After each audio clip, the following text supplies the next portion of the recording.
All right, here's my little crumb piecing tutorial. Please check the text at the bottom of this video to see the blog post that is associated with this video.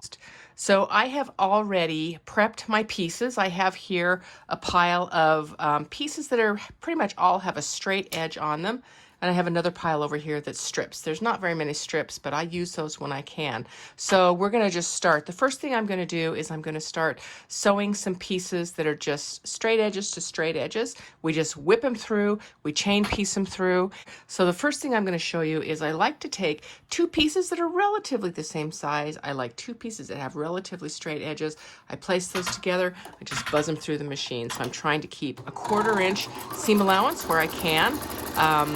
You don't want less than that. It's okay to have more than that, but you certainly don't want less than that. And as I go along, I'm trying to select fabrics that are not the same. I want to get a variety. I don't want to have the same two fabrics put together. So you can see I'm just feeding these through the machine one after another. Here's kind of a long one. I'm going to hold that aside. Oh, this is fairly long. So these two can go together. They're fairly long. So find kind of a straight edge on those two. They fit nicely together. Feed them through the machine. You can see that I'm just keeping all the pieces connected. They're all connected by a thin thread. We're just going to buzz along and keep going until we get all those fed through the machine. Here's something in here. This is a piece that is actually a crumb that I've pieced previously, but it's in that stack, so I'm just going to use it. I'm going to put this together with it and sew it together. That's the beautiful things about crumbs. If there's something left over and it's big enough to sew, put it back in the pile. Nothing wrong with that. So I would just keep going through this entire pile until I had all those pieces put together. That's going to be a while. It's going to take a few minutes to get that done. So I'm going to show you how to do this with a strip of fabric. So here's a strip of fabric. This is probably, I don't know, about 10 inches long. I'm just going to put these pieces on that strip of fabric and sew them onto the strip. One after another, and just continue feeding them through. So I'll put that on there. Then I'll put that on there, and you can put them kind of horizontally or vertically, or, you know, here's another horizontal one. I'm going to try to fit another one on here, so I'm going to put that vertically, and then find another one that fits that way. So there we go. So I'm just going to feed those through, keeping that 1/4 inch seam allowance. It doesn't have to be exactly 1/4 inch, but you don't want less than that. You want to make sure that when you sew this into whatever you're sewing it into, whether it's a quilt or a bag, you want to make sure that those seams hold. You don't want to have your seams coming undone. So my crumb quilting guru said that crumb quilting is more interesting. The smaller the piece, the more interesting the crumb quilting is. So I try to follow that. They can be wonky, they can be square. You kind of want them to be irregular. If they're all regular, it's just going to look like you did a bad job of piecing square blocks. So if you make them irregular, then it looks really irregular. Then it looks like it was totally accidental. Or you meant it to be irregular rather than you tried to make it regular and messed up.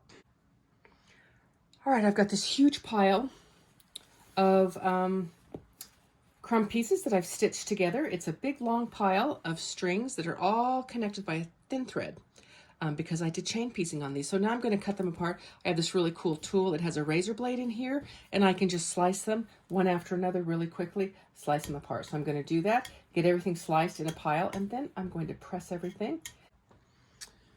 So I got all those pieces cut, and I realized that I didn't show you what I do with these pieces that are strip pieced. Once I get them through there, you can see this was in that pile, that huge long string of things. So how do I handle these? I just take a rotary cutter and just cut between the pieces. Doesn't have to be exact, doesn't have to be accurate. Let me trim that savage off. Then I just put them in the stack with the other things. All right, I've got all these pieces pressed. They're trimmed, they're cut apart and pressed. And I have separated them into 3 piles. I have a pile here that is larger pieces. You can see that these have longer edges. They all have kind of a longer edge. They're a little bit longer. These are smaller pieces. They have shorter, 2 smaller pieces put together. These are more irregular pieces. They're like maybe kind of big, not quite as big, but they're more irregular. So I am going to go to the sewing machine now with my 3 different piles, and I'm going to start putting those pieces together and sewing 2 pieces to another 2 pieces until I have them all done. All right, I'm back at the machine. I have my stacks of kind of smaller pieces, some regular pieces, and some larger pieces. We're going to start putting these together. So what I look for, I want to find a piece that's kind of long, and then I want to find a piece that's maybe a little bit shorter. And I don't want to put these the same direction. I don't want to sew everything together so the seams match. I want to turn them so that the seams are opposite. And that way you just get a little bit more interesting piecing. So that fits pretty well.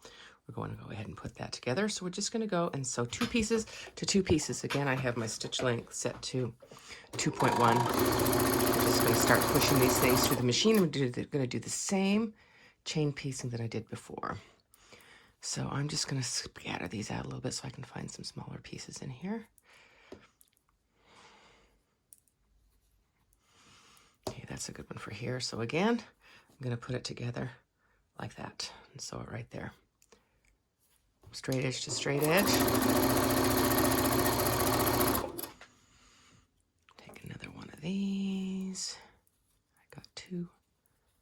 Take this, put it on that edge. Now there's not much of a straight edge there, so I'm going to just figure it out and sew a bigger seam so that I get at least a 1/4 inch. It doesn't have to be exact. That's the beautiful thing. It's approximate, which is fun. So here's another set. You just keep going. You just keep putting these through machine, one after another, one after another. So I'm just like trying to match up pieces. You don't have to get crazy over this. It's not, you know, you just find something that works with something else. Even I can take 2 off of that stack there, put them together. So you just find 2 pieces that work together. And irregularity is good. You don't have to worry about something being irregular. It's good to have irregularities.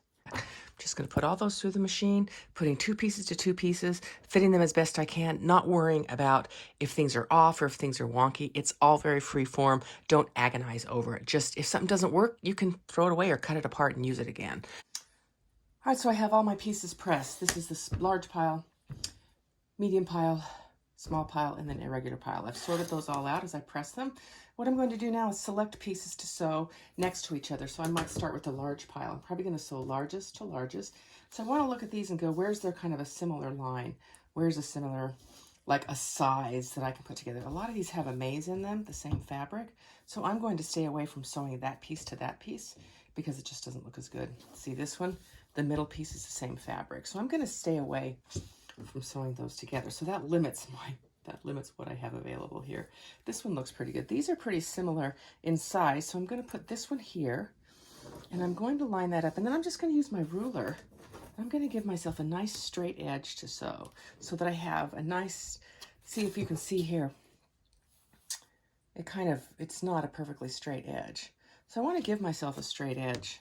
So I'm just going to trim that off. I'm not trimming off very much, so you can see I'm only trimming off that much, but that gives me a beautiful straight edge. And I take this and I have a big ruler over here. It's like a 12.5 inch ruler. And I just line them up there on top of there. And then I'm ready to sew. So then I just stack them up as I go. And then I just take that ruler to the sewing machine and I'm ready for that to go. I have a garbage can sitting right here on my cutting table so that I can easily get rid of what's ever left, whatever I'm trimming off. So these two look pretty similar. So I'm going to trim those to go together. Similar in size, not in like color and fabric. So I'm just going to trim that straight edge. Okay, so these 2 pieces have the same fabric in them. So I could probably sew those together because those are different enough. So let's go ahead and do that. I'm going to go ahead and put those. See, they've got that same, the fabric in the opposite corners. And so I was like, but I can sew them together like that. And those fabrics are going to be far enough apart. So put those together, cut a straight edge. Get rid of the scraps and then stack it up over here on this. So if you can see this, let me get over here where you can see it. So I've just got, there's a set, and there's a set. So I just stack up those sets of 2 so that when I go to the sewing machine, I can just grab a set of 2 and whip them through the machine. So now I'm moving on to this medium-sized pile. And the reason I've sorted them according to size is just so it makes it easier to put them together. So this one is pretty similar. I think I'm going to sew it together that way. I don't want those seams to match up because it makes it bulky and clunky. So you can see the seams are kind of lined up there. If I turn it around, that centerpiece is wider, so the seams don't match up as much. It's just, you know, it doesn't, I might be obsessing over stuff that I don't really need to obsess over. So you can see it's very random. It's very free form. They don't have to be exact. You can see when this is sewn together, it's going to be a weird shape. But that's going to be okay, because you're just going to keep making fabric. You're just going to keep sewing pieces together and you're making fabric that's just going to get bigger and bigger and bigger. So those 2, so I'm looking for pieces that are essentially the same length here. That just makes it more efficient. I'm not going to lose as much scrap eventually. So yeah, I love this. It's just so freeform, it's relaxing. It doesn't, there's really no rules other than sew 2 pieces of fabric together and then sew those 2 pieces to another 2 pieces. So now we're going to move on to the smaller pieces. So I'm not going to show you that because it's basically the same thing. The pieces are just smaller.